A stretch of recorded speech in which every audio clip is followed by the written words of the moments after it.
புதுமை இலக்கிய தென்றலின் தலைவர் இன்றைய காலத்தில் சரம் சரமாக அழகு நடைகளில் குவித்து மரபு கவிதைகளில் தனக்கென்று ஒரு தனி இடம் பெற்ற பாவலர் செல்வ மீனாட்சி சுந்தரம் அவர்களே, புதுமை இலக்கிய தென்றலை சோர்ந்து விடாமல் நடத்தி கொண்டிருக்கக்கூடிய செயலாளர் அன்புக்குரிய தோழர் கலையரசன் அவர்களே, இந்த நிகழ்வில் எதிர்பாராத விதமாக எங்களோடு தங்கள் பிறந்த நாளை கொண்டாடி மகிழ்ந்து எங்களையும் மகிழ்வித்திருக்கிற நமது அருமை தோழர் சிறந்த பேச்சாளர் அதிரடி அன்பழகன் அவர்களே, வருகை தந்திருக்கின்ற தோழர்களே அனைவருக்கும் என்னுடைய அன்பான வணக்கங்கள். நம்முடைய தோழர் அதிரடி அன்பழகன் அவர்களுக்கு மீண்டும் என்னுடைய பிறந்தநாள் வாழ்த்துக்களையும் அவருடைய பாராட்டுகளுக்கு என்னுடைய நன்றியையும் தெரிவித்துக் கொள்கின்றேன். இன்று பேரறிஞர் அண்ணாவின் பிறந்த நாள். இந்த மாதம் முழுக்க நம்முடைய தலைவர்களுடைய பிறந்த நாள்கள் வருகிற காரணத்தினால் 17 தந்தை பெரியாருடைய பிறந்த நாள், இதற்கிடையில் திராவிட முன்னேற்ற கழகம் இணைத்து கொண்ட முப்பெரும் விழா திமுக தோன்றிய நாள் என்று அங்கு ஒரு பெரிய விழா ஒவ்வொரு ஆண்டும் நடக்கிறது. நம்முடைய தோழர்கள் அண்மை காலமாக மாதந்தோறும் மாதம் முழுவதும் இந்த விழாவை நடத்தி கொண்டிருக்கிறார்கள். இப்படி ஒரு கோலாகலமான பண்டிகை நாட்கள் என்று சொல்லுவதைப் போல திராவிட இயக்கத்திற்கு இது ஒரு கொண்டாட்ட காலம். இந்த காலகட்டத்தில் நாம் அடுத்து வியாழக்கிழமை தான் பெரியார் நூலக வாசகர் வட்டம் நடைபெறப் போகிறது. ஆனால் இன்று புதுமை இலக்கிய தென்றல் 2 பேருடைய பிறந்தநாள் விழாக்களையும் இணைத்து நடத்துகிறது. ஆகவே நாம் தந்தை பெரியாரையும் தளபதி அண்ணாவையும் பேரறிஞர் அண்ணாவையும் பற்றி பேசுவதற்கு இந்த வாய்ப்பை அளித்ததற்காக புதுமை இலக்கிய தென்றல் அமைப்புக்கு என்னுடைய நன்றியை தெரிவித்துக் கொள்கின்றேன். தந்தை பெரியாரை பற்றி நாம் கேள்விப்பட்டவையும் பேரறிஞர் அண்ணா அவர்களை பற்றி அறிந்த செய்திகளும் இன்று வரையிலும் ஏடுகளில் கட்டுரைகளாக நம்முடைய பெரியவர்கள் சொன்ன செய்திகளாக அவர்கள் உருவாக்கிய வரலாற்று தடங்களில் பயணிக்கிற பயணிகளாக ஒவ்வொருவருக்கும் ஒவ்வொரு வகையில் அனுபவத்தை கொடுத்து கொண்டே இருக்கின்றன. ஐயாவை பற்றி அணி அணியாக பாடிய கவிஞர்கள் உண்டு. எப்படி வேண்டுமானாலும் அவரை வர்ணிக்க வேண்டும் என்று சொன்னால் அவருடைய தோற்றத்தை, எண்ணத்தை, சிந்தனையை, அவருடைய சாதனையை, உழைப்பை கவிதை வரிகளில் வடித்தெடுத்த புரட்சி கவிஞர் தொடங்கி அவர் பரம்பரை கவிஞர்கள் பாடியிருக்கிறார்கள். ஆனால் ஐயாவின் வாழ்க்கையை 3 சொற்களில் அடைத்தவர் பேரறிஞர் அண்ணா. தந்தை பெரியார், ஒரு சகாப்தம், ஒரு காலகட்டம், ஒரு திருப்பு முனை. இதுதான் தந்தை பெரியாருடைய வாழ்க்கைக்கு அண்ணா அவர்கள் வரைந்த இலக்கணம். அந்த இலக்கணத்துக்குள் நின்று நாம் ஐயாவையும் அண்ணாவையும் பார்ப்பதற்கு இது ஒரு நல்ல வாய்ப்பு. அந்த ஒரு சகாப்தம் அது எப்படி தோன்றியது? இன்று கூட ஒரு தொலைக்காட்சிக்காக சில கேள்விகளை கேட்டு ஒரு பதிவு செய்தார் ஒரு நண்பர். 2 நாட்களில் அந்த விவாதம், அந்த கேள்வி பதில் வரும். அந்த கேள்விகள் வரிசையாக இப்பொழுதும் பரப்பப்படுகிற அவதூறுகளை மையமாக கொண்ட கேள்விகள்தான். பொதுவாக ஒரு தலைவரை பற்றி அவர்கள் வாழும் பொழுது ஏற்படக்கூடிய எதிர்ப்புகள், அவர்கள் மறைந்த பின்பு வரக்கூடிய விமர்சனங்கள், சில காலம் கடந்த பிறகு அவர்கள் மறைந்து விட்டார், ஆகவே குறை சொல்லக்கூடாது, ஆனாலும் இப்படி உண்டுதானே என்று எழக்கூடிய கேள்விகள், இவற்றை நாம் பார்த்திருக்கிறோம். ஆனால் ஒருவர் பொதுவெளியில் தோன்றும் போது என்னென்ன எதிர்ப்புகள் வந்தனவோ அதே எதிர்ப்புகள் ஒரு நூற்றாண்டுக்கு பிறகும் வருகிறது என்று சொன்னால் அவருடைய சிந்தனையின் வலிமை, அது கொடுக்கிற அதிர்ச்சி எப்படிப்பட்டது என்பதை நாம் புரிந்து கொள்ள முடியும்.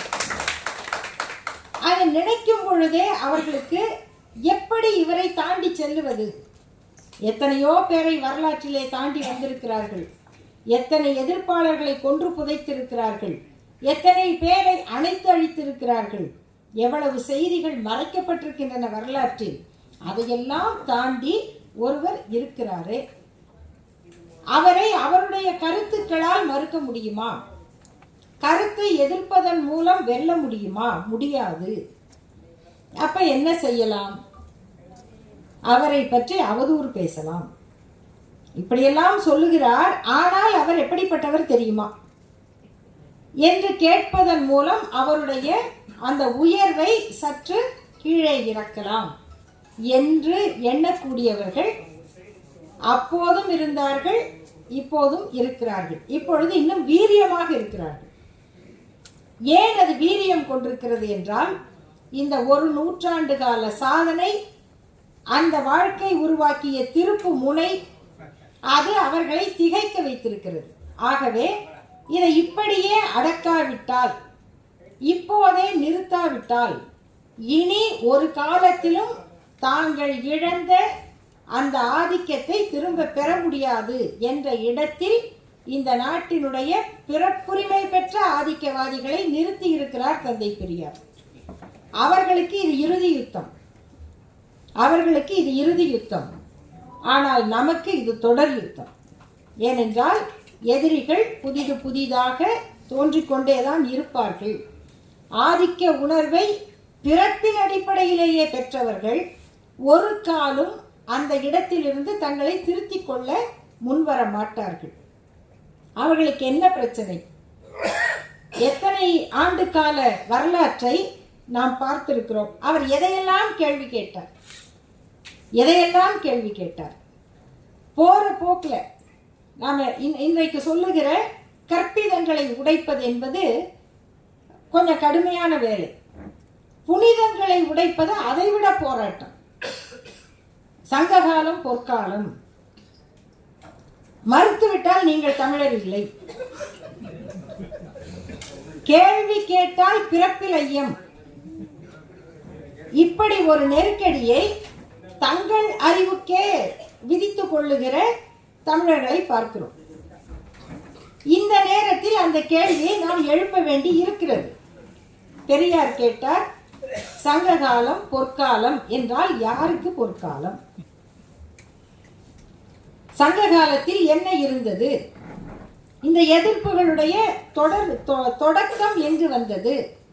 நாம் எதை எதிர்க்கிறோம்? அடிப்படையில் யோசித்து பாருங்கள்.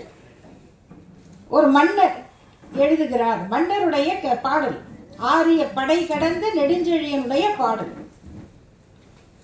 ஆரிய படை கடந்த நெடுஞ்செழியன் வாழ்ந்த போது பல் யாகசாலை முதுகுடுமி பெருவழுதி வாழ்ந்தாரா? தெரியாது. ஆனால் பல் யாகசாலை முதுகுடுமி பெருவழுதி எழுதிய பாடலும் சங்க இலக்கியத்தில் இருக்கிறது.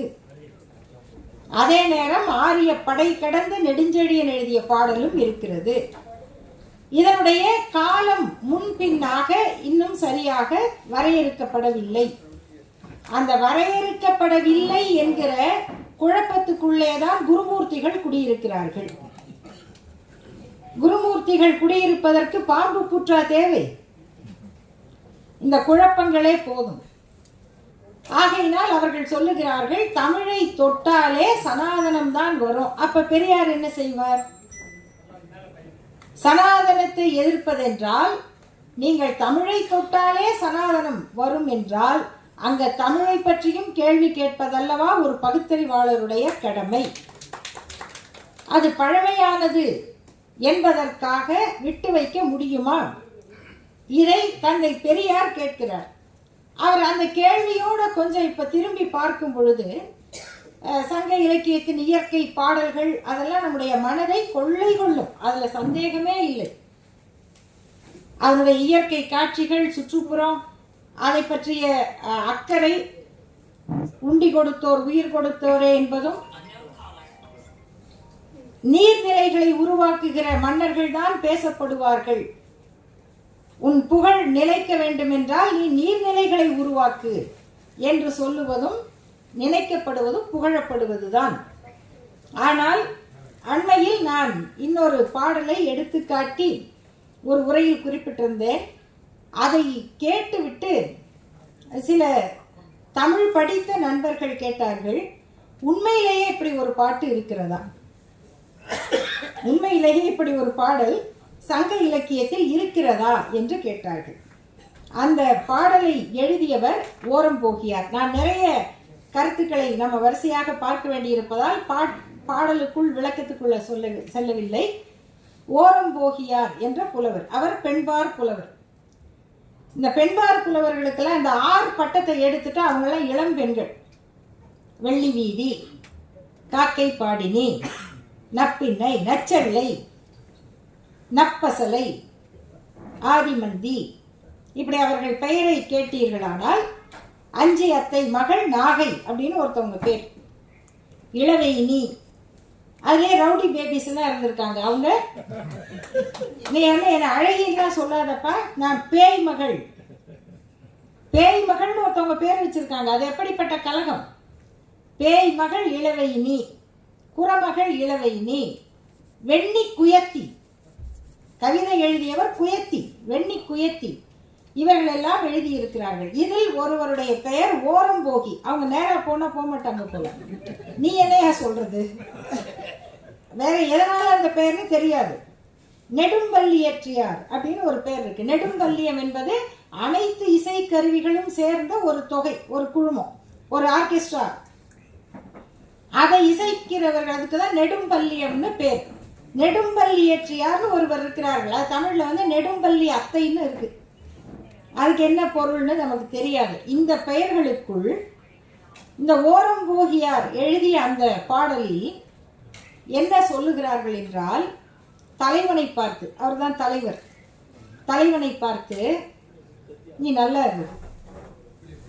பெண்கள் வந்து இந்த நல்லா இருன்னு சொன்னாங்கன்னா அது நல்லா இருன்னு பொருள் அல்ல. நாசமா போன்னு சொல்றதுக்கு மனசு வராம நல்லா இருப்பா, நல்லா இருன்னாங்கன்னா உள்ளுக்குள்ள இருந்து வர்றது சாபம், அறம் கூறுதல். அந்த தலைவனை பார்த்து சொல்லுகிறார்கள், பெருமை நீ பெரிய ஆள்பா, நல்லா இரு, நல்ல பெருகி வாழ், உன் வீடுகள்லாம் எண்ணிக்கையில கூடட்டும், நிறைய அபார்ட்மெண்ட் வாங்க வைப்போம். எதுக்கு? உன்னுடைய இல்லங்கள் பெருகி வாழட்டும் அப்படின்னு சொல்றாங்க. எதற்கு என்று கேட்டால், நேத்து நீ ஒரு பொண்ணுகிட்ட போயிட்டு வந்த, அந்த பொண்ணு அப்படியே அந்த மண்டபத்தில் கிடக்கிறா. திருவிழாவுக்கு பிறகு யாராலும் பார்க்கப்படாத ஒரு சிலை மாதிரி, அலங்கரிக்கப்படாத கடவுள் சிலை மாதிரி அந்த பொண்ணு அங்கேயே கிடக்கிறா. நீ இப்ப அதை விட இனிமையான பொண்ணை இன்னைக்கு தேடி போயிருக்க, நல்லா இருக்க. எப்படி உன்னுடைய இந்த வீடுகள் எண்ணிக்கையில நிறைந்து நீ வாழணும்னு சொன்னா, நான் எப்படி எந்த மனசுல இருந்து இதை சொல்றேன்? நிறைய நீ இது மாதிரி நிறைய உனக்கு வீடு சேரட்டும்னு நான் சொல்றேன். எப்படி சொல்றேன் அப்படின்னா, ஒரு யானையை பழக்கிறதுக்கு ஒரு இரும்பு நுனி கொண்ட ஒரு குச்சியில வச்சு குத்திக்கிட்டே இருப்பாங்க. ஒரே இடத்துல குத்துவாங்க பழக்கிறதுக்காக. அப்படி குத்தி குத்தி புண்ணாக்கிட்டு அதனுடைய வாயில வந்து ஒரு கவளம் சோத்த வைப்பாங்க, உருண்டை, பெரிய உருண்டை. இந்த குத்தி குத்தி புண்ணான அந்த யானை அந்த நொந்து போன மனதோட கோபத்துல வாயில வச்ச அந்த கவளம் சோற்றை மெய்பட இதற்கு உடம்புல இப்படி மேலே எரிஞ்சிக்கும், உடம்புல தூக்கி எரிஞ்சிக்கும். யானை செய்யறத நம்ம பார்த்துருப்போம். அது ஏன் அப்படி எரியுது? மகிழ்ச்சியில இல்லை. இந்த குத்து குத்திட்டு இவ்வளோ பெரிய கவளத்தை வைக்கிறீங்க, அந்த கோபத்தில் அந்த யானை இப்படி தூக்கி எரியுது. அதன் உடம்பெல்லாம் அந்த சோற்று பருக்க போய் செதறது இல்லை. அப்படி நீ வாழ்கிற வீடெல்லாம் இருக்கட்டும்பா, நம்பர் கூடட்டும்னு சொல்கிறாங்க. இந்த வலியை, இந்த வேதனையை ஒரு பெண் பதிவு செய்கிறார். இது என்ன காலம்? யாருக்கு பொற்காலம்? இதை கேள்வி கேட்டா பெரியார் தமிழரின் எதிரி. பெரியார் வந்து தமிழனா இருந்திருந்தா சங்க இலக்கியத்தை பற்றி இப்படி பேசுவாரா என்று கேட்கிறவர்கள் அன்றைக்கும் இருந்திருப்பார்கள், இருந்தார்கள். அவர்களுடைய வழித்தோன்றல்கள் தான் இன்னைக்கு பேசிக்கிட்டு இருக்காங்க. ஒரு மன்னனுடைய மனைவி சொல்றாங்க, பெருங்கோ பெண்டு, கணவர் இறந்துட்டாரு, மன்னர் நான் வந்து கூட போய் தீர்ப்பாயிறேன் அப்படின்னு சொல்றாங்க. எப்போ போய் தீர்ப்பாயிருது? உடன்கட்டை ஏறுவது.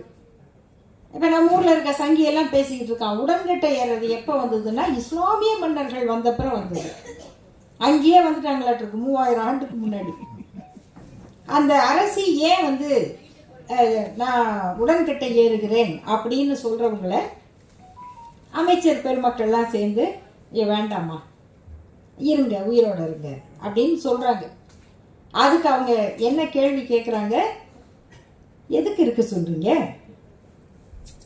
என்ன செய்ய சொல்கிறீங்க? இருந்து உப்பு போடாத கஞ்சி குடிக்கணும், என் தோற்றத்தை சீர் பண்ணிக்க கூடாது, பாய் இல்லாமல் படுக்கணும், அந்த நொய் கஞ்சியை உப்பு இல்லாமல் சாப்பிட்டு பாயில் படுத்து பாய் இல்லாமல் தரையில் படுத்து இந்த வாழ்க்கையை வாழ்கிறதுக்கு என்ன வாழுன்னு சொல்கிறீங்களே, உங்களுக்கு மனசாட்சி இருக்கான்னு கேட்குறாங்க. இப்படி பெண்கள் நிலையை வைத்திருந்த ஒரு சமூக அமைப்பு எந்த வகையில் உயர்ந்ததாக இருக்க முடியும் அப்படிங்கிற கேள்வியை கேட்பதற்கு பெரியார் வந்தார். அது வரைக்கும் இருந்த தமிழ் அறிஞர்களுக்கு இது தெரிந்தால் கூட இது ஏதோ நம்ம மூதாதையர்களை குறை சொல்வதாக ஆகிவிடும் என்று அவர்கள் அதை வெளிப்படையாக விமர்சித்து பேசவில்லை. அதே போல எப்படி பல்யாகசாலை புதுகுடுமி பெருவழுதி எப்போ வந்தார் என்று நமக்கு தெரியாது. ஆனால் ஆரியப்படை கிடந்த நெடுஞ்செழியன் சொன்னார்,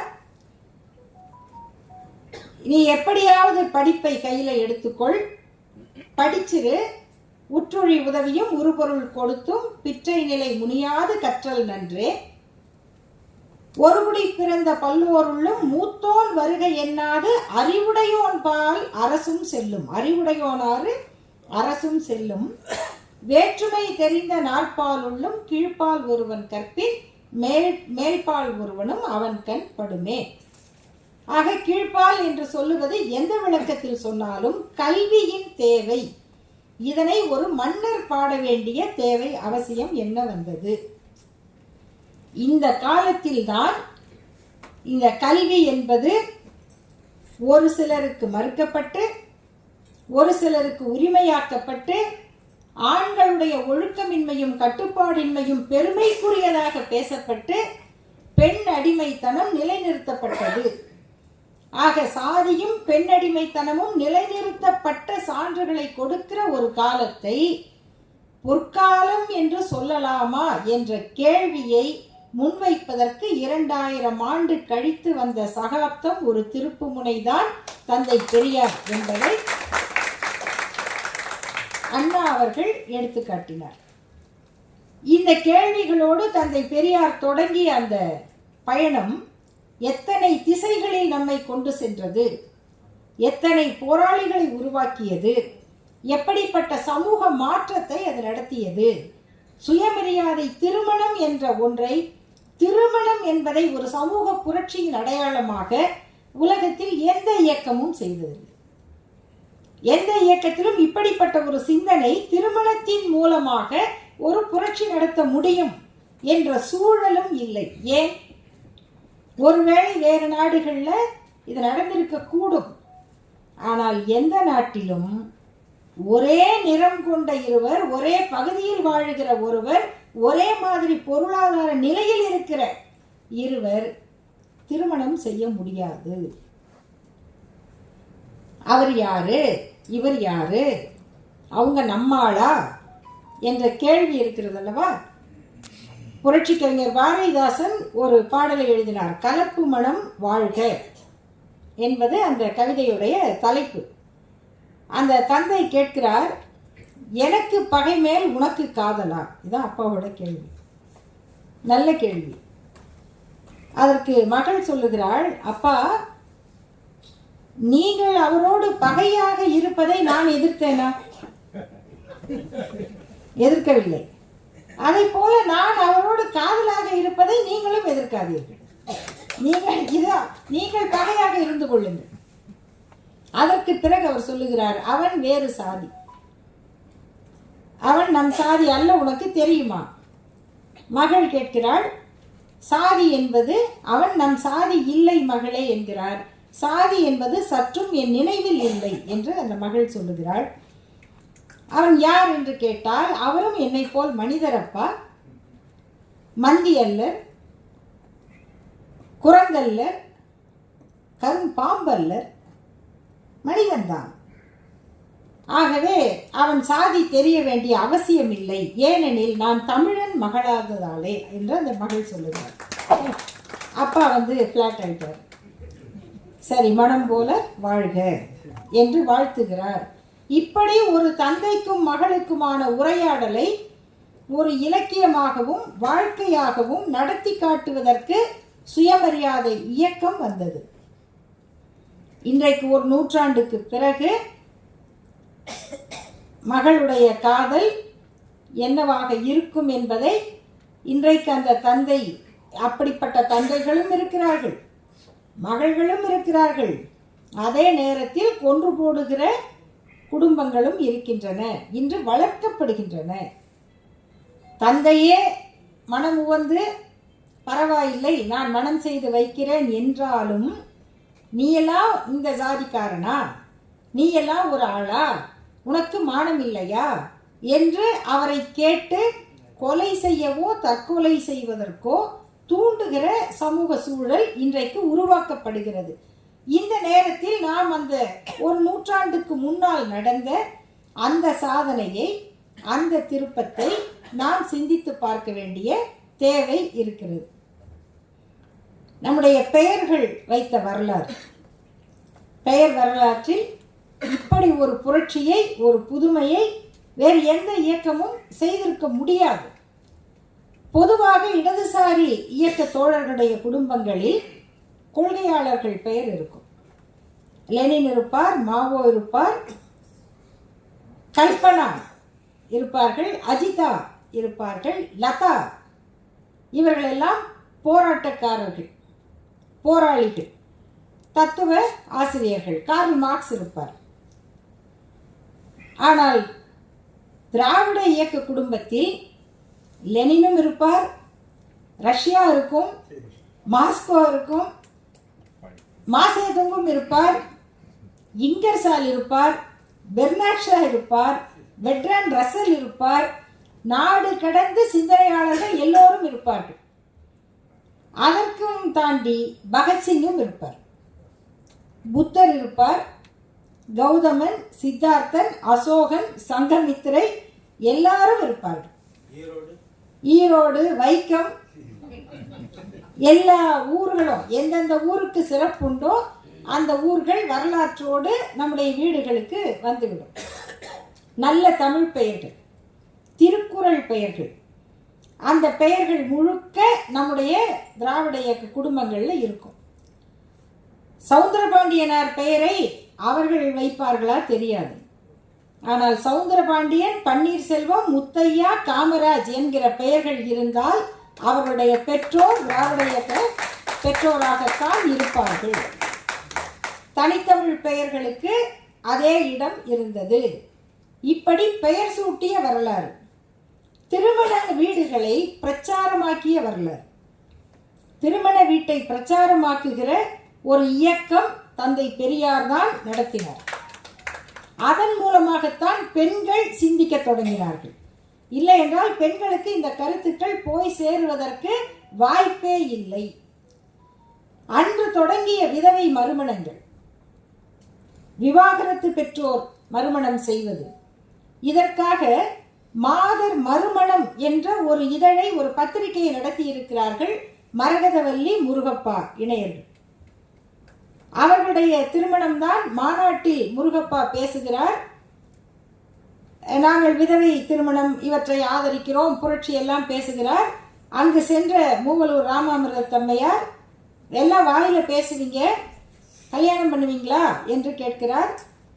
நான் ரெடிமா, பொண்ணு ரெடியா என்கிறார். இந்த பொண்ணு ரெடி என்று மரகதவல்லியை தூக்கி நிறுத்துகிறார். பரவாயில்ல, திருமணம் பண்ணுவோம் என்று இப்படி ஒரு மாநாட்டு அறைகூவலாக ஒரு திருமணம் நடந்திருக்கிறது.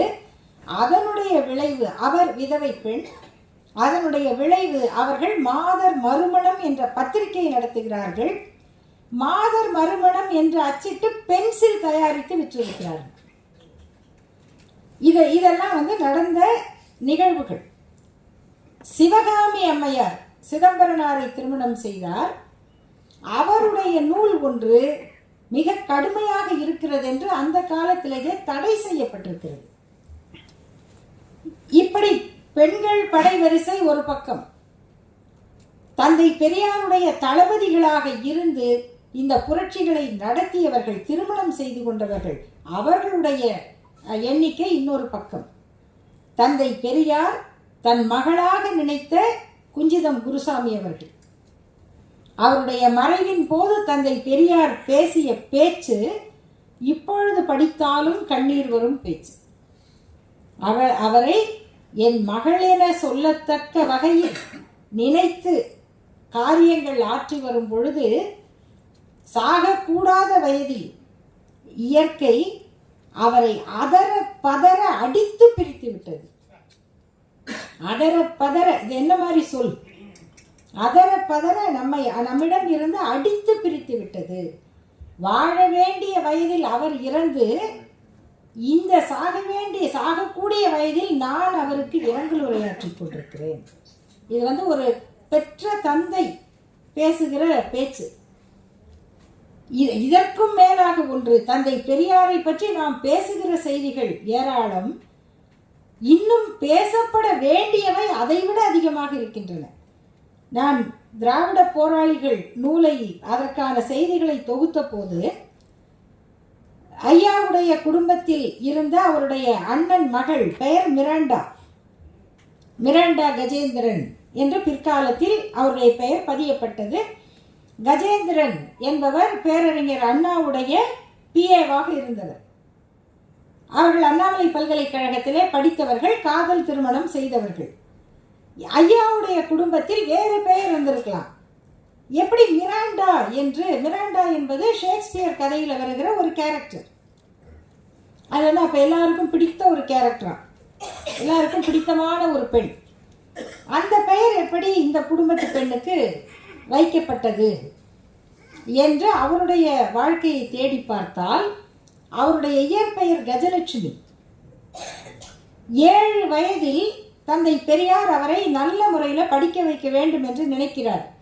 ஆனால் வீட்டில் இருக்கக்கூடிய சூழல், கூட்டம், எந்த நேரமும் ஆட்கள் வந்து போவது, அவரால் படிக்க முடியாது என்பதால், ஏற்கனவே படித்தவரும் சென்னை மாநகராட்சியின் கல்வி அதிகாரியாக இருந்த குஞ்சிதம் அம்மையார் வீட்டுக்கு படிக்க அனுப்புகிறார்.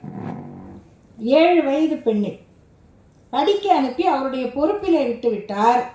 குஞ்சிதம் அம்மையார், இது என்ன ஒரே பாவாடை சட்டை, தலைமுடி, கஜலட்சுமி, இதெல்லாம் வேண்டாம் என்று பாவாடை சட்டையை மாற்றி அவருக்கு கவுன் போட்டு கிராப் வெட்டி கஜலட்சுமியை மிரண்டாவாக பெயர் மாற்றுகிறார்.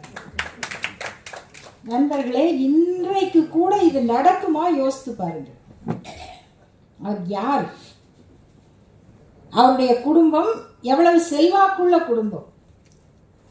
அவருடைய அண்ணன் மகள், அவர் மீது அவர் எடுத்துக்கொள்ளுகிற உரிமை, அதற்கு அந்த குடும்பம் இசைவது, அவர் குஞ்சிதம் அம்மையார் வீட்டில் விட்டு படிக்க வைப்பது மட்டுமல்ல, அவருடைய பெயரை மாற்றுகிற உரிமை வரைக்கும் அவருக்கு கொடுத்திருக்கிறார்.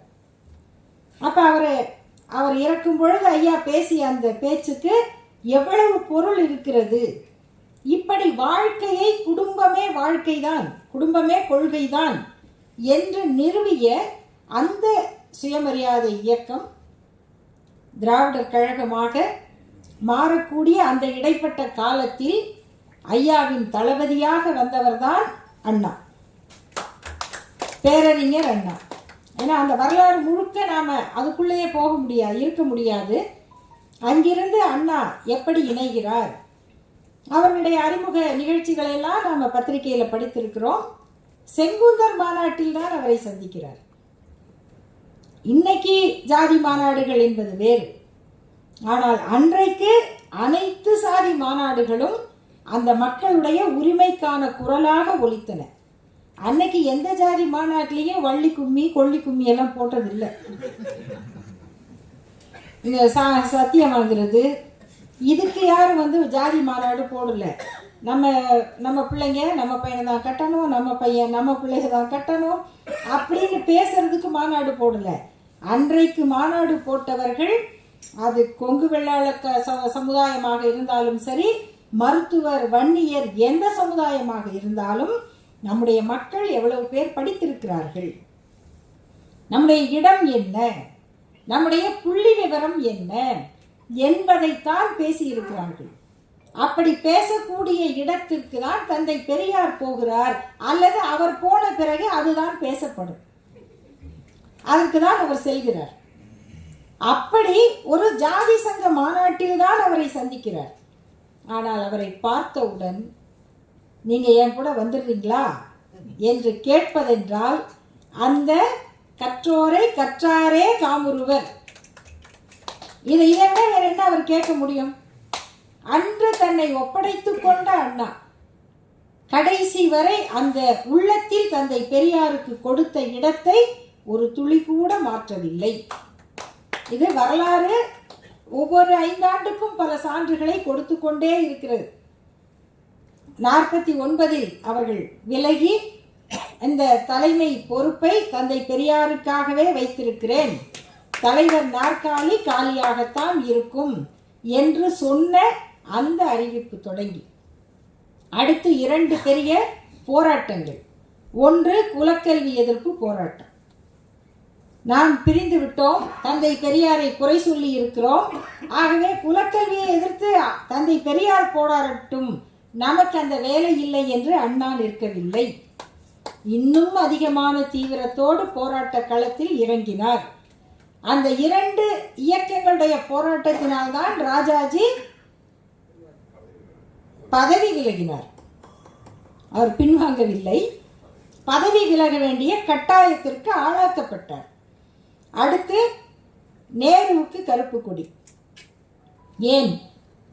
அவர் திராவிட முன்னேற்ற கழகத்தை மட்டும் பேசவில்லை, தந்தை பெரியாரை இழிவாக பேசினார், மரியாதை குறைவாக பேசினார். அவருக்கு கருப்பு கொடி காட்டும் போராட்டம். அடுத்து அரசியல் சட்ட எரிப்பு. இதற்கிடையில் 2 பேரும் ஒரே காலகட்டத்திலே சிறைச்சாலையிலே இருந்திருக்கிறார்கள். ஐயாவினுடைய பொன்மொழிகள் நூலுக்கு தடை, அண்ணாவினுடைய ஆரிய மாயைக்கு தடை, 2லும் வழக்கு பதியப்பட்டு 2 பேரும் ஒரே காலகட்டத்தில் சிறைச்சாலையிலே இருந்திருக்கிறார்கள்.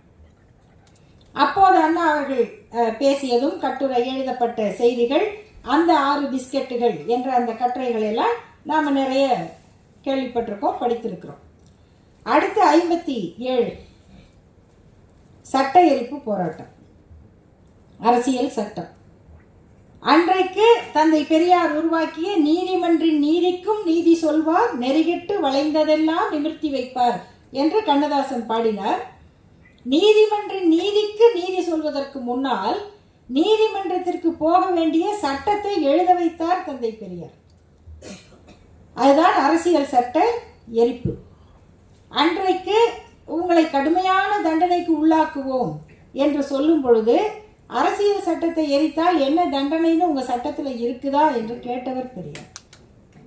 அதன் பிறகுதான் அவசரமாக தேசிய சின்னங்களை அவமதிப்பதற்கான தண்டனை சட்டம் என்று உருவாக்கப்பட்டது. அப்படி உருவாக்கப்பட்ட சட்டம் விவாதத்திற்கு எடுத்துக்கொள்ளப்படுகிறது. முதல் முறையாக சட்டமன்றத்திற்கு போயிருக்கிற 15 பேரில் அண்ணா அவர்கள் அதை எதிர்த்து, அந்த சட்டத்தை எதிர்த்து பேசுகிறார். மற்ற எல்லோரும் ஆதரிக்கிறார்கள்.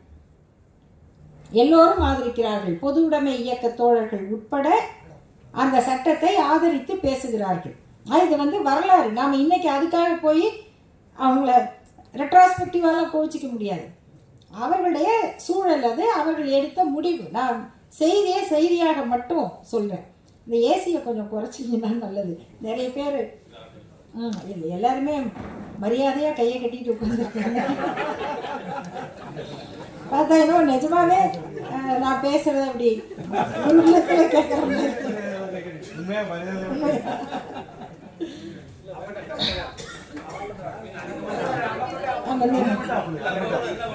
இல்ல அங்கேயே சரி. பரவாயில்ல, போதும். இப்ப சரியா இருக்கு. போதுங்க ஐயா. ஐயா வந்துடலாம், வாங்க.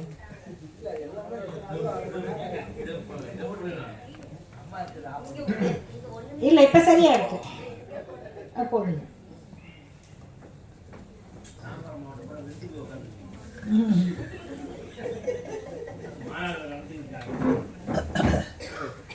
அப்போது 57 அந்த மசோதா விவாதத்திற்கு வருகிறது. தேசிய சின்னங்களை அவமதித்தால் 10 ஆண்டு கடுங்காவல் தண்டனை. எல்லா கட்சிகளும் ஆதரித்து பேசுகின்றன. திராவிட முன்னேற்ற கழகம் எதிர்க்கிறது. பேரறிஞர் அண்ணா அவர்கள் எதிர்த்து பேசுகிறார்.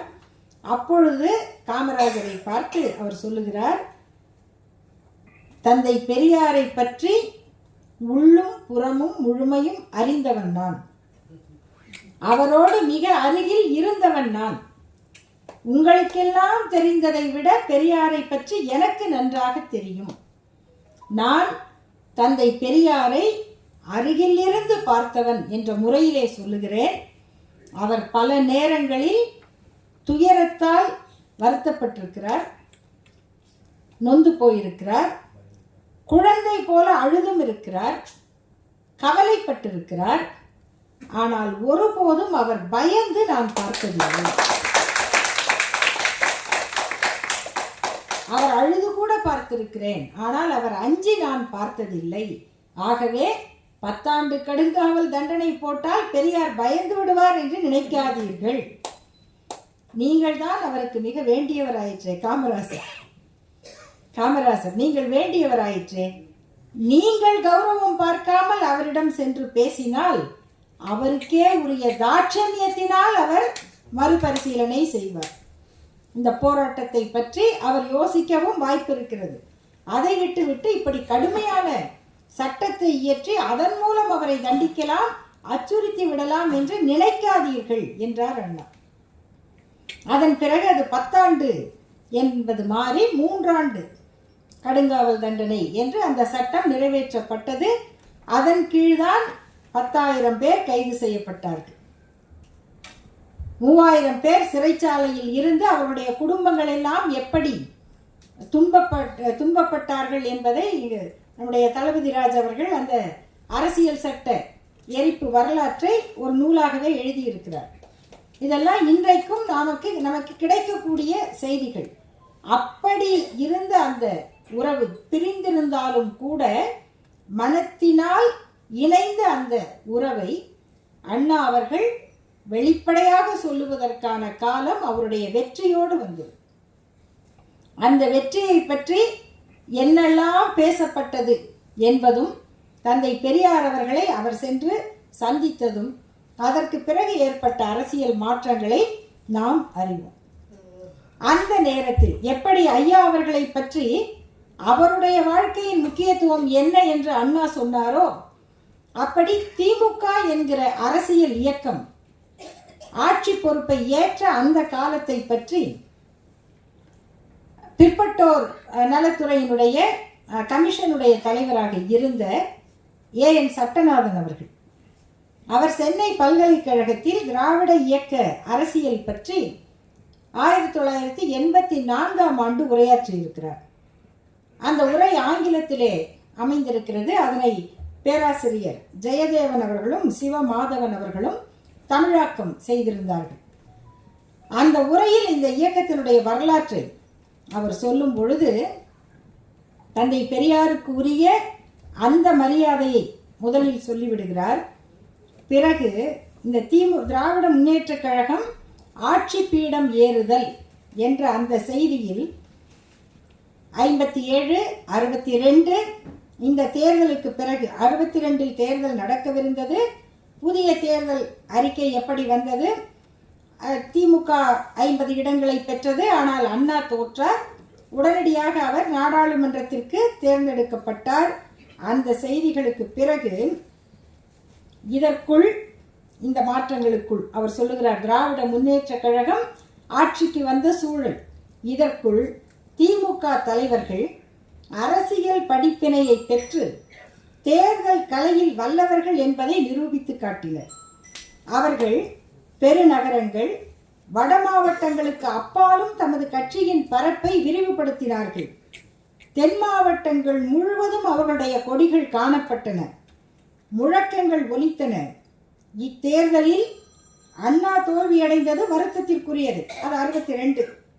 ஆனாலும் அவர் உடனடியாக மாநிலங்களவைக்கு தேர்ந்தெடுக்கப்பட்டார். அடுத்த 1967 பொது தேர்தலில் அக்கட்சி மாபெரும் வெற்றியை பெற்று ஆட்சியை பிடித்தது. அண்ணா முதல்வரானார்.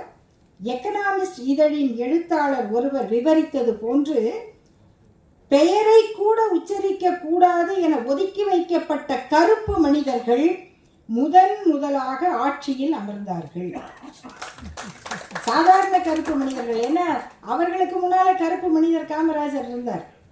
இன்றைக்கு வரைக்கும் காமராஜர் பெயர் புனிதமானது.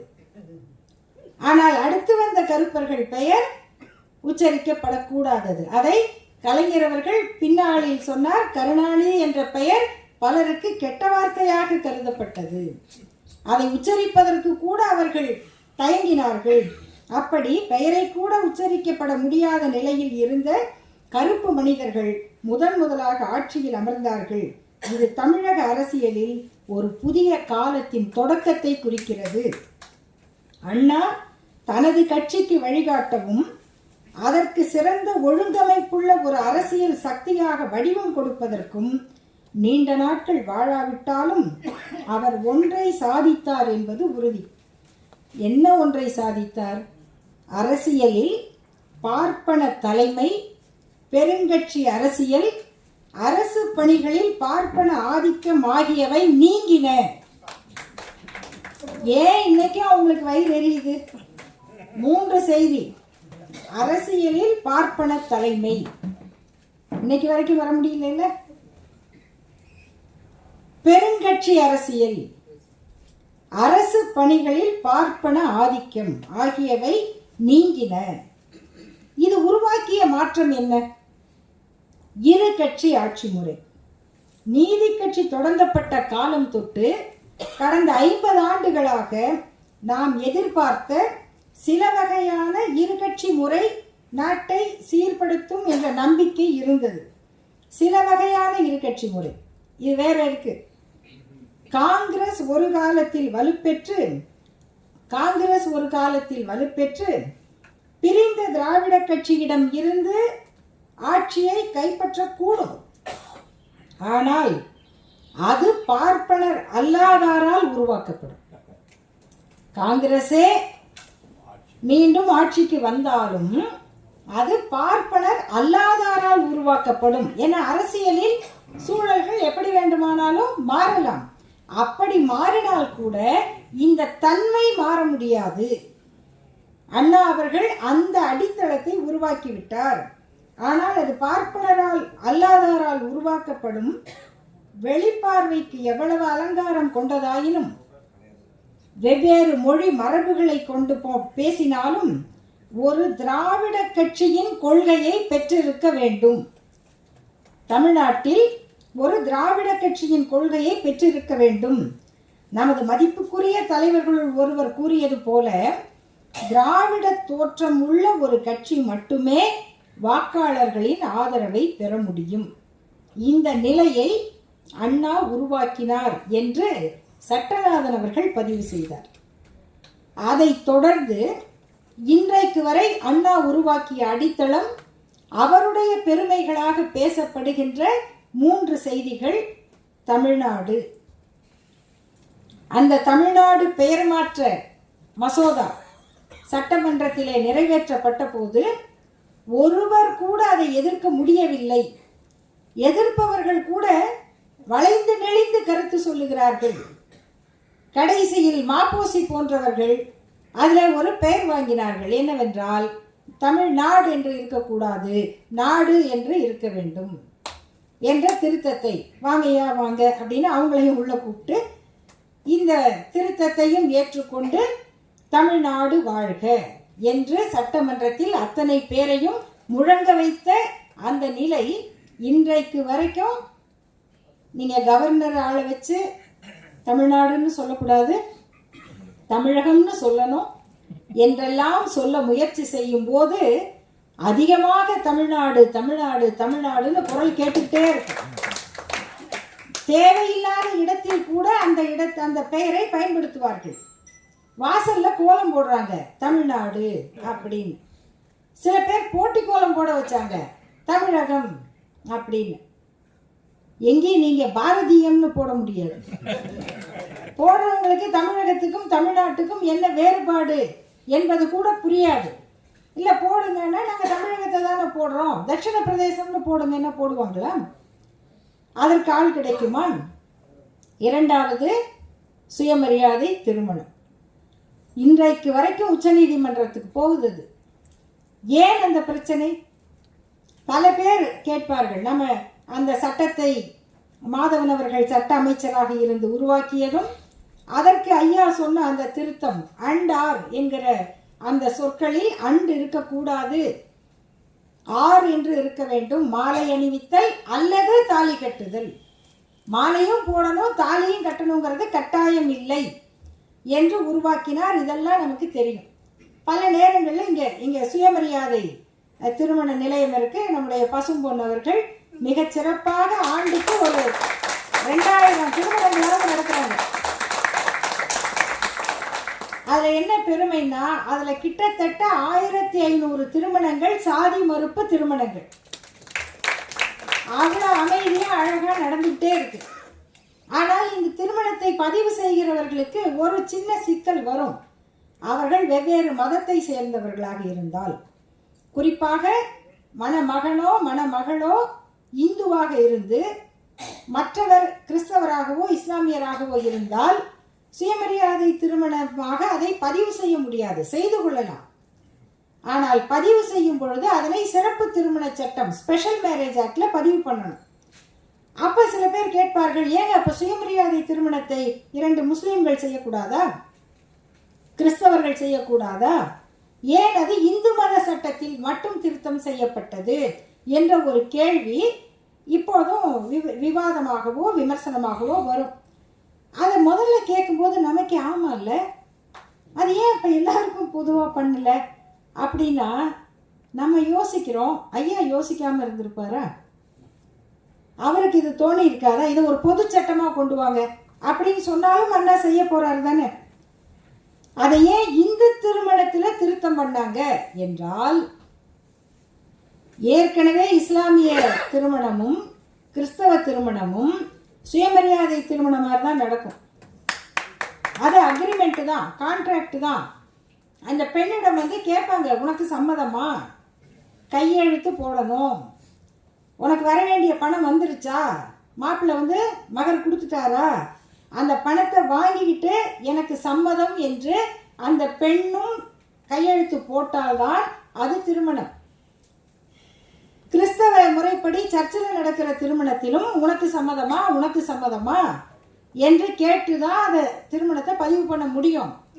நான் பார்த்துக்கு எந்த கழுதையை கட்டுனாலும் கட்டுறது, எந்த கழுதைக்கு கழுத்தை நீட்டுனாலும் நீட்டுறது, கடைசியா அப்புறம் தான் தெரியுது நிஜமாவே கழுதைக்கு தான் கட்டணுமா நீட்டணுமா தெரியாது. இதெல்லாம் அதுல இல்லை. அப்ப இந்த சாஸ்திரத்துல இருக்கு. அப்பா தாரை வார்த்து கொடுப்பதுன்னு வந்த பிறகு அந்த பெண்ணுக்கு என்ன கேள்வி இருக்கு, என்ன உரிமை இருக்கு? இது ஒன்று. இரண்டாவது, இஸ்லாமிய திருமணத்தையும் கிறிஸ்தவ திருமணத்தையும் நடத்தி வைப்பவர் மத ரீதியாக அங்கு இருப்பவரை தவிர ஜாதி ரீதியானவர் அல்ல. ஜாதி தகுதி அதற்கு தேவையில்லை. இந்த திருமணத்துக்கு தான் அது பார்ப்பனரால் நடத்தப்பட்டிருக்க வேண்டும். இது எப்ப ஆரம்பிச்சது? நமக்கு தெரிஞ்ச சிலப்பதிகார காலத்துல தான் ஆரம்பிச்சிருக்கு. அங்கதான் பிரச்சனையும் ஆரம்பிச்சது. மாமுது பார்ப்பான் மறைவழி காட்டுன கண்ணகியும் கோவலனும் என்னன்னாங்க. ஆனாலும் இது எல்லாருக்குமே சொல்லுவாங்க. ராமர் சீதை கல்யாணம் புராணத்தில் நடந்தது. பெரிய ரிஷிகள்லாம் அத்தனை ரிஷிகள் வசிஷ்டர் உள்ளிட்ட மகா பெரியவாள்லாம் நடத்தி வச்ச திருமணம் தான். இதெல்லாம் கதையில புராணத்துல இருக்கலாம். ஆனால் சாஸ்திரம் சொல்லுகிறபடி அந்த திருமணத்தை நடத்தி வைக்கிற தகுதி பார்ப்பனராக சாதியில் பிறந்தவருக்கு தான் உண்டு. அப்ப இந்த ரெண்டையும் ஒழிக்க வேண்டிய இடம் இந்து திருமண சட்டம்தான். அதனால்தான் சுயமரியாதை திருமணம் இந்து திருமண சட்டத்தினுடைய பிரிவு 7 கேபிட்டல் A என்று இணைக்கப்பட்டது. இதுக்கு இவ்வளவு பெரிய வரலாறு இருக்கு. இதை அண்ணா செய்தார். இது இன்னைக்கு வரைக்கும் நீதிமன்றத்தில் அப்பப்ப இது செல்லாது இது செல்லாது அப்படின்னு சொல்லிக்கிட்டே இருக்காங்க. கடைசியா இப்போ உச்ச நீதிமன்றம் சொல்லி இருக்கு இது சட்டப்படி செல்லும். இதை நிரூபிக்கணும். நிரூபிக்கப்பட்டது. 3வது இருமொழி கொள்கை. அதுதான் இன்றைய அரசியல் வரைக்கும் அண்ணாவினுடைய மாநில சுயாட்சி. இதுதான் அண்ணாவினுடைய உயிர் கொள்கைன்னா மாநில சுயாட்சி. அந்த மாநில சுயாட்சிக்கான அடித்தளம் நாம எந்த மொழியில படிக்கணும் என்பதை நம்முடைய மாநில அரசு முடிவு செய்யணும். தாய்மொழியோடு ஆங்கிலம் படித்தால் போதும். ஆங்கிலம் மொழியா படிக்கணுமா வழியாக படிக்கணுமா, இது அந்த காலகட்டத்தோடு பிரச்சனைகளோடு நாம் முடிவு செய்ய வேண்டியது. இன்றைக்கும் அந்த நண்பர் கேட்டார், பெரியார் ஏன் இப்படி சொன்னார், தமிழ் சனியனை விட்டுருங்க, வீட்டில் இங்கிலீஷ் பேசுங்க, வேலைக்காரர்களோடையும் இங்கிலீஷ் பேசுங்க அப்படின்னு 3 செய்தியை சொன்னார். அப்போ நான் இன்னும் 1 இருக்கு தம்பி, அதை விட்டுட்டீங்க.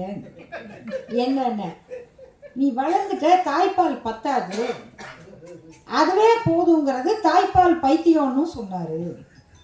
இதுவும் தெரியுமா? தெரியாது. அப்ப சொன்ன இதெல்லாம் ஏன் சொன்னார்? இதையெல்லாம் உண்மையில பின்பற்றினவங்க யார்? இங்கிலீஷ் பேசுறவங்க யார்? நமக்கு இங்கிலீஷ் தெரியாதுன்னவங்க யார்? இதையெல்லாம் பின்பற்றி அவங்க எங்க போயிட்டாங்க? இததான் பெரியார் சொன்னார். நீ ஒரு இனத்தை ஒரு சமூகத்தை முன்னேற்றணும்னா அந்த மனிதன் அப்படி இருந்தாதான் அந்த மொழியை வளர்க்க முடியும். வழக்க இருந்து வர்றவங்களை நம்ம கேட்கறோம்ல, ஹிந்தி வேணாம் போட, ஹிந்தி தெரியாது, இல்லைங்க ஹிந்தி படிங்கன்னா நம்ம என்ன கேட்குறோம்? ஹிந்தி படித்தவங்களாம் இங்கே தானே வேலை பார்க்குறாங்க. எதை வச்சு கேட்குறோம்? அந்த மொழி அவனுடைய வாழ்க்கைக்கு உதவவில்லை, அந்த மொழி அவனுடைய வளர்ச்சிக்கு உதவவில்லை, அந்த மொழி அவனை உலகத்தின் பிற இடங்களுக்கு கல்வியால் அறிவால் தன் சிறகுகளில் ஏற்றி செல்லவில்லை. ஆகவே நீங்கள் தாய்மொழியில் வளர்ச்சி பெற்று தாய்மொழியை வளர்த்து அதன் மூலமாக பரவுகிற காலம் வேற. இங்கே அது இல்லை நிலைமை.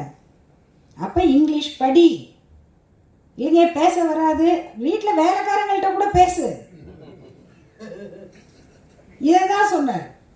மற்றபடி தமிழ் படிக்கக்கூடாது, தமிழ் வேண்டாம் என்று சொல்லுகிற தலைவராக இருந்தால் அடுத்த தலைமுறை குழந்தை தமிழ் படிக்கணுங்கிறதுக்கு தானே எழுத்த குறைங்கன்னு சொன்னாரு.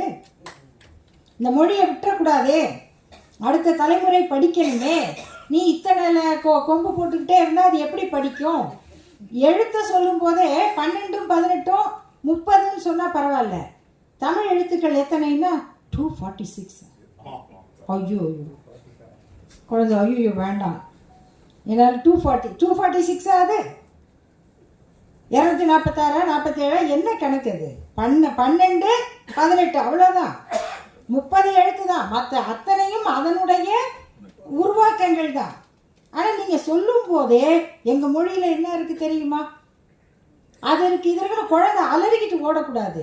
இது ரொம்ப இனிமையான மொழிப்பா, இனிமை தமிழ் மொழி எமது, எமக்கு இன்பம் தரும்படி வாய்த்தனல் அமுது, கனியை பிழிந்திட்ட சாறு எங்கள் கதியினில் உயர்ந்திட யாம் பெற்ற பேரு.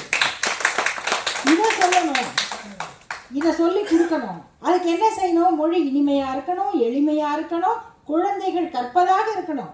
இன்னைக்கு எல்லாம் வச்சுக்கிட்டு தமிழ்ல டைப் பண்றவே டொக்கு டொக்கு டொக்கு டொக்குன்னு அந்த கொம்பு இருந்திருந்தா நம்மளால இவ்வளவு வேகமா பண்ண முடியுமா?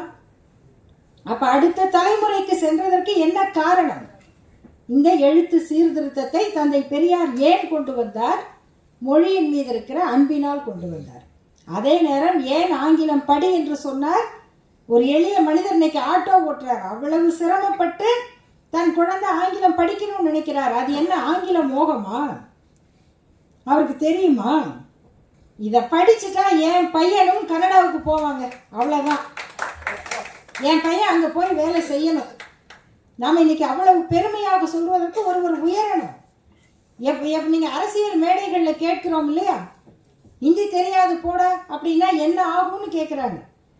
இந்த இந்தி தெரியாது என்று சொன்னவர் தான் ஐயா அப்துல் கலாம். இந்தி தெரியாதவர் தான் மயில்சாமி அண்ணாதுரை. இந்தி தெரியாதவர் தான் வீரமுத்துவேல். இவர்கள் தான் இந்தியாவுடைய தலை சிறந்த விண்வெளி விஞ்ஞானிகள். உங்களால் வேற யாரையுமே உருவாக்க முடியலன்னு சொல்றோம்னா அவர்களுடைய வளர்ச்சி எதில் அமைந்தது? ஆங்கிலம் படித்ததனால் அமைந்தது. அரசு பள்ளியில் படித்து ஆங்கிலம் படித்து அந்த இடத்துக்கு அவங்க போயிருக்கிறாங்க. இனி நாம வளர்ந்த பிறகு தாய்மொழி கல்வியை வளர்ப்பது வேறு, அதை செய்யணும், அது வேற. ஆனால் தந்தை பெரியார் சொன்ன காலத்தில் அது எதை நோக்கி சொல்லப்பட்டது? அதைத்தான் அண்ணா அவர்கள் இருமொழி கொள்கையை மாற்ற முடியாது என்று சொன்னார். நீங்க யாரை வேணா கொண்டு வந்து வைங்க, அண்ணா சொன்னார் இதை மாத்தணும், இந்த 3 செஞ்சுட்டேன், இதை மாத்தணும்னு கையெழுத்து போட அந்த பேனா குனியாது. அதை குனியறதுக்கு நீங்க சிந்திக்கிற வரைக்கும், அஞ்சுகிற வரைக்கும் இந்த நாட்டை அண்ணாதுரை தான் ஆளுகிறான். அதுதான் செய்தி. அப்படி உருவான அந்த வரலாறு தான் இன்னைக்கு தொழில் புரட்சி நடந்திருக்கு. நம்முடைய இளைஞர்கள் அனைத்து வகையான தொழில்நுட்பத்தில் மேலோங்கி வருகிறார்கள். அப்படின்னா 2006, 2007 ஆண்டுகளில் இந்த மின் தகவல் தொழில்நுட்பம் இதற்கு வித்திட்ட முத்தமிழறிஞர் கலைஞர் அவர்களுடைய பெரும் பணி. அது சாதாரணம் அல்ல. அடுத்த 10 ஆண்டுல உலகம் எதை பார்க்க போகுது? செம்மொழி பூங்காவும் அவர் தான் அமைச்சர். அதுக்காக அங்கேயே போய் படுத்துக்க முடியாது, டைடல் பார்க்குக்கு போய் ஆகணும். நம்ம செம்மொழி பூங்காவில் உலாவலாம், காற்று வாங்கலாம். டைடல் பார்க்குக்கு நம்ம பிள்ளைங்க போனாதான் பாஸ்போர்ட் வாங்கலாம், விசா வாங்கலாம். அப்போ இங்கே காற்று வாங்கிக்கங்க, விசா வாங்கிட்டு அங்கே போய் நல்லா இருங்க. இது ரெண்டையும் இணைக்கிற அந்த பணியை அன்றைக்கு கலைஞர் அவர்கள் செய்தார். இன்னைக்கு அதனுடைய வளர்ச்சி என்ன நடந்திருக்கு? இன்னைக்கு என்ன தொழில்நுட்பம்? Artificial intelligence. அந்த ஆர்டிஃபிஷியல் இன்டெலிஜென்ஸில் நம்ம தந்தை பெரியார் பசங்க சைக்கிளில் உட்காந்துட்டு வர்றாரு பின்னாடி. பேரறிஞர் அண்ணா அப்படி கோட் போட்டுட்டு கையை பேண்ட் பாக்கெட்டில் விட்டுட்டு ஸ்டைலாக நிற்கிறாரு. இதெல்லாம் வெறும் தலைவர்களை உருமாற்றி பார்க்கிற அழகு அல்ல நண்பர்களே. எத்தனை அறிவியல் மாற்றம் வந்தாலும் அதை ஏற்றுக்கொள்ளுகிற அறிவியல் மனப்பான்மையின் அடையாளம்.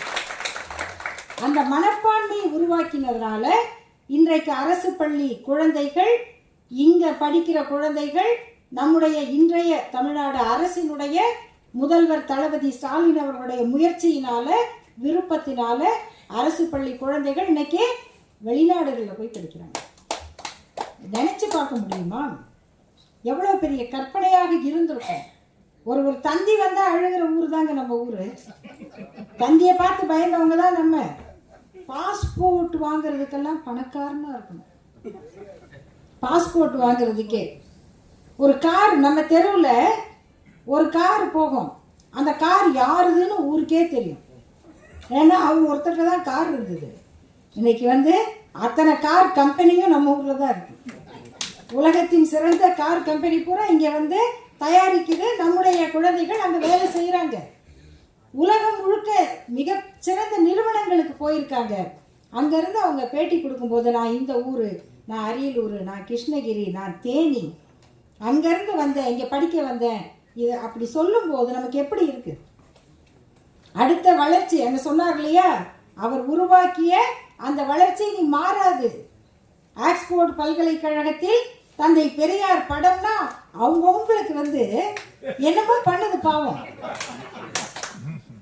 அது என்ன படம்? ஆக்ஸ்போர்ட் பல்கலைக்கழகத்தில் ஆணி அடிச்சு மாட்டினாங்களா? இல்ல அந்த அந்த கல்லூரி தலைவர், பிரின்சிபல் யாராவது அவர் ரூம்ல மாட்டிக்கிட்டாரா? இல்லை. அங்க நடந்த ஒரு நிகழ்ச்சி, கல்வியாளர்கள் 2 பெரும் கல்லூரி அந்த ஆக்ஸ்போர்ட் பல்கலைக்கழகத்தினுடைய உறுப்பு கல்லூரிகள் அவங்க இணைந்து அந்த பல்கலைக்கழக வளாகத்துக்குள்ள நடத்துறாங்க. அது இந்த இயக்கத்தை பற்றியது, சுயமரியாதை இயக்கத்தை பற்றியது, அதனுடைய நூற்றாண்டை பற்றியது. அந்த இடத்துல இது அத்தனைக்கும் ஒரே அடையாளமாக தந்தை பெரியார் படத்தை அவங்க திறக்கிறாங்க. இது அடுத்த இனி வரும் உலகம் அதை பேசுறதுக்கான அந்த அடையாளம். அங்கே போய் பார்க்கும் பொழுது உண்மையிலே நான் நினைச்சு பார்க்குறாங்க, அவ்வளோ குடும்பங்கள் வந்து நம்முடைய முதல்வரை சந்தித்து நாங்கள் இந்த ஊர் நாங்கள் அந்த ஊருன்னு சொல்லும் பொழுது அவருக்கு எப்படி இருந்திருக்கும்? எப்படி இருந்திருக்கும்? இதுக்கு தானே ஒரு நூற்றாண்டு போராடி இருக்கோம், இதுக்கு தானே இந்த இயக்கம் உழைத்தது, இதுக்கு தானே வயிறீரா, இதுக்கு தானே வந்து விஸ்வகர்மா திட்டத்தை கொண்டு வரான், படிக்காதங்கிறான், எல்லாரும் படிச்சுட்டா யாருங்க வேலை பார்க்கறதுங்கிறான். எவ்வளவு போராட்டத்தோட எவ்வளவு கெட்ட பேரோட யாருக்கு உழைக்கிறோமோ அவர்களிடமே அதை உணராத நிலை கூட இருக்கு. ஆனாலும் இதை கடமையாக செய்து அதன் பயனை நேராக பார்க்கும்போது எப்படி அவர்கள் உணர்ந்திருப்பார்கள் என்றால், தந்தை பெரியாரும் பேரறிஞர் அண்ணாவும் இருந்திருந்தால் எந்த மகிழ்ச்சியை அடைந்திருப்பார்களோ அந்த மகிழ்ச்சியை முதல்வர் அடைந்திருப்பார். அந்த நிலையை உருவாக்கிய தந்தை பெரியாரையும் தளபதி அண்ணாவையும் நினைப்பதும் போற்றுவதும் அவர்களை பற்றிய செய்திகளை படிப்பதும் பரப்புவதும் நம் கடமை என்று சொல்லி வாய்ப்புக்கு நன்றி கூறி முடிக்கிறேன். நன்றி.